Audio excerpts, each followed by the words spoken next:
데일리 바이블 quiet time 건작동 말씀 묵상 2021년 1월 22일 금요일 누가복음 8장 1절에서 15절 열매 맺는 삶. 그 후에 예수께서 각 성과 마을에 두루 다니시며 하나님의 나라를 선포하시며 그 복음을 전하실새 12제자가 함께 하였고 또한 악귀를 쫓아내심과 병고침을 받은 어떤 여자들 곧 7 귀신이 나간 자 막달라인이라 하는 마리아와 헤롯의 청지기 구사의 아내 요한나와 수산나와 다른 여러 여자가 함께하여 자기들의 소유로 그들을 섬기더라. 각 동네 사람들이 예수께로 나와 큰 무리를 이루니 예수께서 비유로 말씀하시되 씨를 뿌리는 자가 그 씨를 뿌리러 나가서 뿌릴새 더러는 길가에 떨어짐에 밟히며 공중의 새들이 먹어버렸고 더러는 바위 위에 떨어짐에 싹이 났다가 습기가 없으므로 말랐고 더러는 가시떨기 속에 떨어짐에 가시가 함께 자라서 기운을 막았고 더러는 좋은 땅에 떨어짐에 나서 100배의 결실을 하였느니라. 이 말씀을 하시고 외치시되 들을 귀 있는 자는 들을지어다. 제자들이 이 비유의 뜻을 물으니 이르시되 하나님 나라의 비밀을 아는 것이 너희에게는 허락되었으나 다른 사람에게는 비유로 하나니 이는 그들로 보아도 보지 못하고 들어도 깨닫지 못하게 하려 함이라. 이 비유는 이러하니라.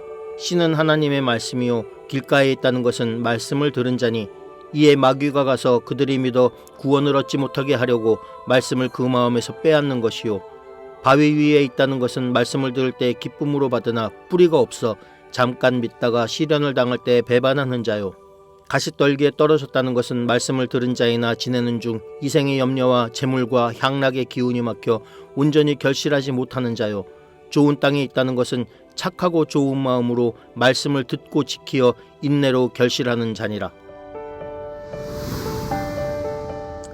안녕하세요. 대구 함께하는 교회 박창열 목사입니다. 성경을 읽을 때 하도 많이 듣고 읽어서 그냥 별 생각 없이 읽고 지나가는 본문들이 있습니다. 그런 본문을 읽을 때는 별로 주의를 기울이지 않습니다. 왜냐하면 말씀의 내용도 잘 알고 의미도 잘 알고 있다고 생각하기 때문입니다. 그런 본문 중에 하나가 오늘 본문입니다. 교회를 좀 오래 다닌 분들이라면 네 종류의 땅 이야기가 나오는 씨 뿌리는 자의 비유를 정말로 많이 들었을 것입니다.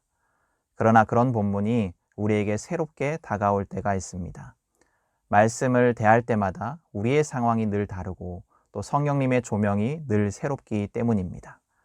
오늘 말씀을 묵상할 때 여러분에게 그런 새로움이 있었으면 좋겠습니다. 오늘 예수님은 비유를 말씀하시고 그 비유를 설명하십니다. 씨는 하나님의 말씀입니다. 땅은 말씀을 듣는 사람입니다. 예수님의 비유 중 첫 번째 씨앗은 길 옆에 떨어져 밟히고 공중의 새들에게 먹혀버립니다. 길 옆에 떨어진 씨앗의 비유는 말씀을 듣지만 거부하는 자를 의미합니다. 복음서에 나오는 바리새인들이 그런 사람들입니다. 그들은 하나님을 믿는 자들이고 하나님의 말씀을 잘 아는 자들이고 실천하는 자들이었지만 예수님을 통해 계시된 하나님의 말씀을 거부합니다. 그들의 이해와 달랐기 때문입니다. 그들이 생각하는 복음이 아니었기 때문입니다. 그들은 하나님을 섬기는 자들이었습니다. 종교 지도자였습니다. 말씀을 가르치는 자였습니다. 그러나 그들에게 중요한 것은 하나님이 아니라 자신들의 판단과 생각이었습니다. 두 번째 씨앗은 바위 위에 떨어져 싹이 나지만 습기가 없어 말라버립니다. 이 사람은 말씀을 듣고 기쁨으로 받아들이지만 시련을 당하면 배반하는 자입니다.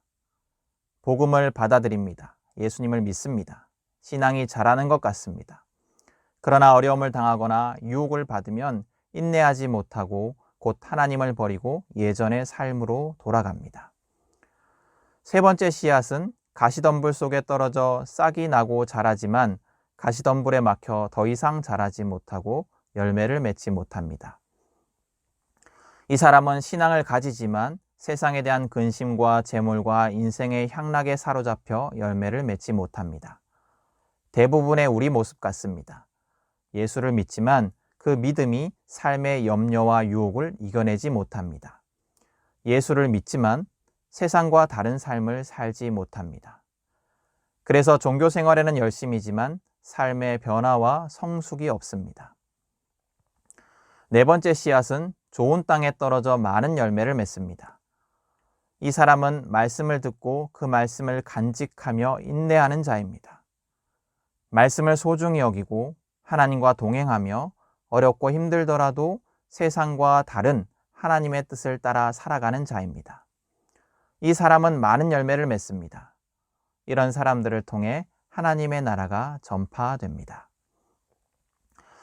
예수님의 비유에 나오는 땅을 크게 두 가지로 구분해 보면 열매를 많이 맺는 땅과 열매를 맺지 못하는 땅입니다. 예수님은 하나님의 나라를 오게 하시는 분이십니다.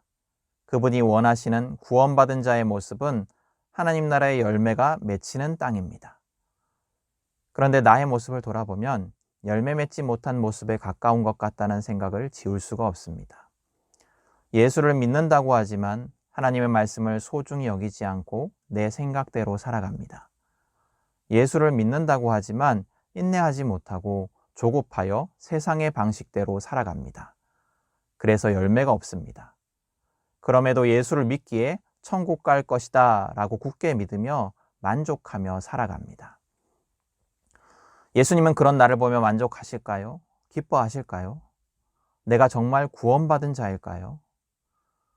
하나님과 함께하면 하나님 나라에 속한 열매가 맺혀야 하는데 열매 없는 나의 삶이 정말 구원받은 자의 삶인가요? 열매의 관점에서 보면 말씀을 듣고 바로 거부하는 자나 말씀을 받아들이나 세상의 염려와 유혹 때문에 열매 맺지 못하는 자나 다 똑같습니다. 내가 길가의 땅이 아니라고 혹은 가시덤불 땅은 아니라고 만족할 수 없습니다. 열매 맺지 못하는 땅은 모두 다 하나님 나라에 합당하지 않은 땅입니다. 오늘 본문에는 열매 맺는 땅이라 할 수 있는 구체적인 인물들이 나옵니다. 예수님의 12제자와 여인들입니다. 이들의 특징은 예수님과 함께한 자들이라는 것입니다. 예수님과 늘 동행하고 삶을 함께하고 같이 먹고 마시고 예수님의 가르침을 듣고 예수님의 기적을 경험하고 예수님을 떠나지 않은 자들입니다. 이들의 삶의 중심은 예수님이었습니다. 특별히 여인들은 자신들의 소유로 예수 공동체를 섬겼다라고 말합니다. 자기의 소유를 아끼지 않았습니다. 그들이 소유를 사용한 방식은 그들이 무엇을 제일 중요하게 여겼는지를 보여줍니다.